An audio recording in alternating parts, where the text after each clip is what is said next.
Star Wars 7x7 episode 2441. Today we're going to continue our series of looks into the mysteries surrounding Moff Gideon. And in particular today, we're going to go back to the very beginning and the encampment on Arvala 7 where Grogu was being held.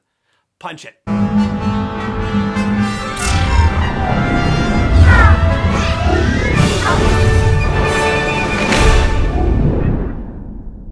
Hey Rebel Rouser, I'm Alan Voivod and this is Star Wars 7x7, your daily dose of Star Wars joy, and thank you so much for joining me for it.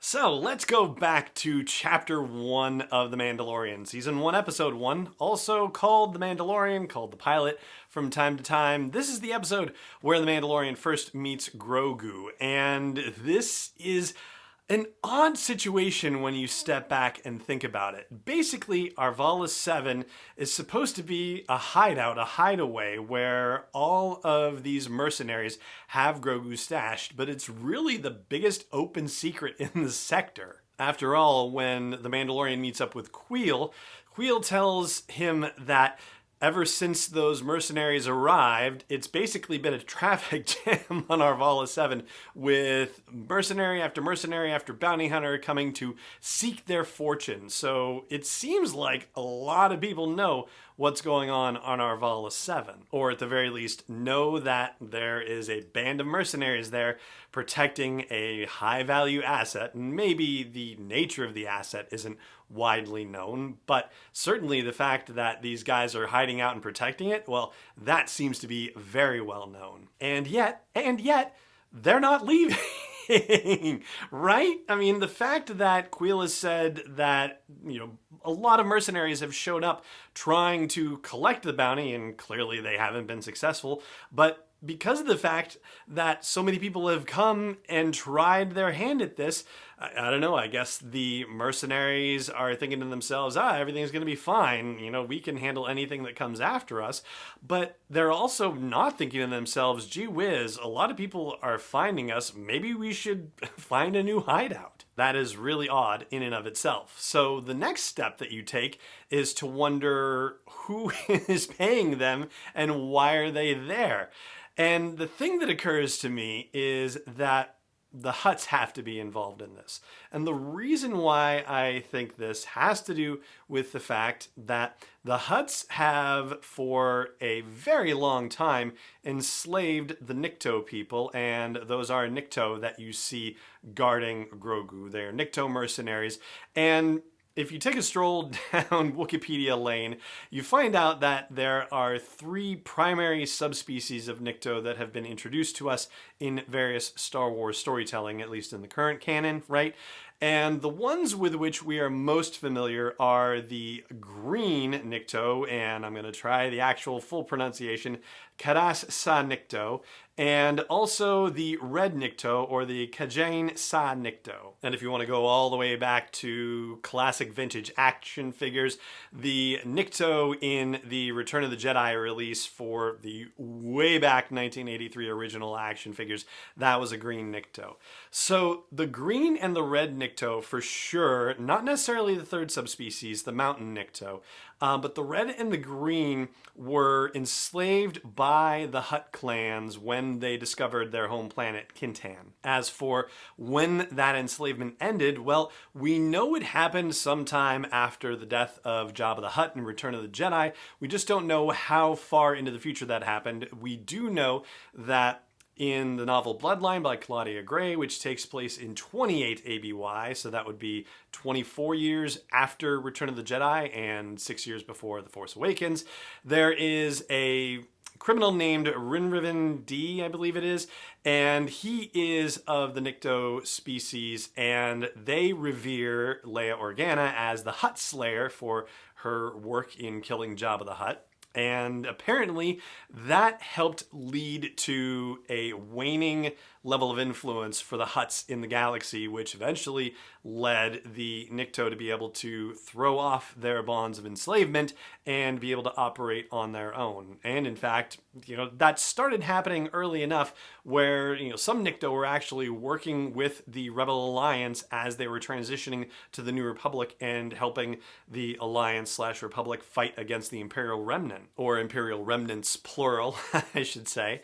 So what does this have to do with the Mandalorian? Well, the Nikto who are guarding Grogu, if you watch more carefully Chapter 1, which, I had not by this time, so I went back and looked again, and the fine folks at Wikipedia have already done a lot of this work too, but the Red Nikto are the majority of the Nikto who are guarding Grogu, and there are a few green Nikto faces in there as well. So these are the Nikto who were enslaved by the Hutt clan at least through the events of Return of the Jedi, and even the novel Aftermath suggests that there's still some bickering going on about who is going to be taking over leadership in the wake of Jabba's demise around the Hutt clan, the Grand Hutt Council, if you will. And jumping ahead all the way to Bloodline, we know that the Nikto are free, but we don't necessarily get an idea of when that freedom happened. I don't think that it's a recent thing,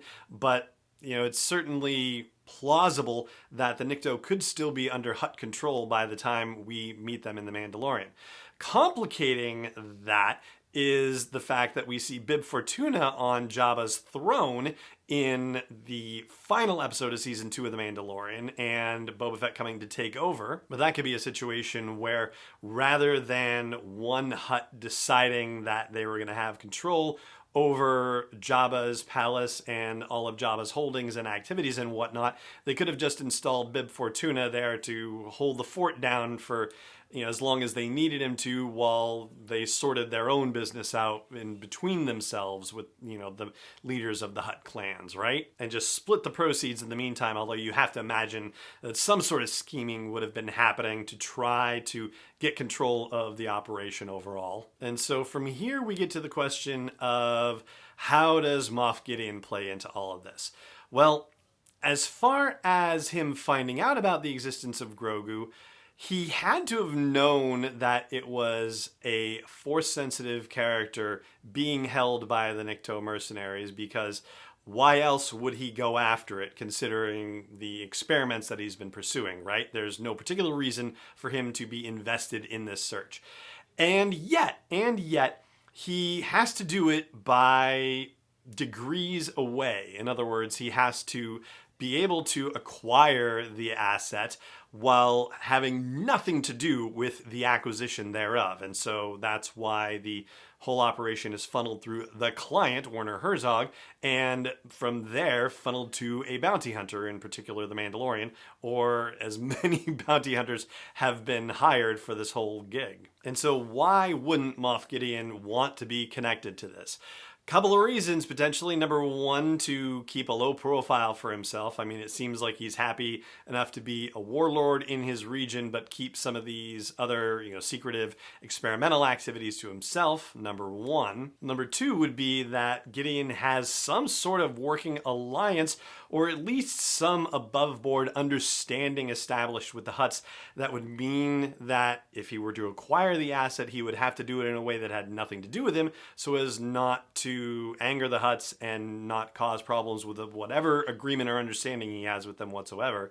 And the third possibility, which is kind of the opposite of that, is that he has no working agreement with the Hutts and in fact has an antagonistic relationship with them, and yet still needs to keep this below board so that way he does not anger them. Perhaps, the Hutts are still in a strong enough position to do him damage, or, call the New Republic in to, pay attention to him. That's what makes me think that maybe there's more of a working relationship that we don't know about yet, and that he has to kind of go, as off to the side and undercover as he can for this operation. There is one other bit of information that hopefully we'll get later this year, actually, even before Season 3 of The Mandalorian comes out, that might help with some speculation in this regard, or help put some of the pieces together. And that's when the Mandalorian guide from DK Publishing comes out later this year. Hopefully it will actually have some sort of galactic map that will tell us where some of the locations in The Mandalorian are. But Tatooine and Trask, which is one system trailing away from Tatooine, are not too far away from Hutt space, and of course Tatooine is where Jabba the Hutt held sway, so it stands to reason that if things are happening in that area of the galaxy for the Mandalorian, that Hut involvement could well be a situation. And I say that knowing that I did an episode previously speculating about the location of Navarro as our home base and thinking that it could actually be further up north, so in the northeast corner of the galaxy, somewhere near Mandalore, because of course we have some significant Mandalorian connections in The Mandalorian that we've seen so far beyond just the titular character.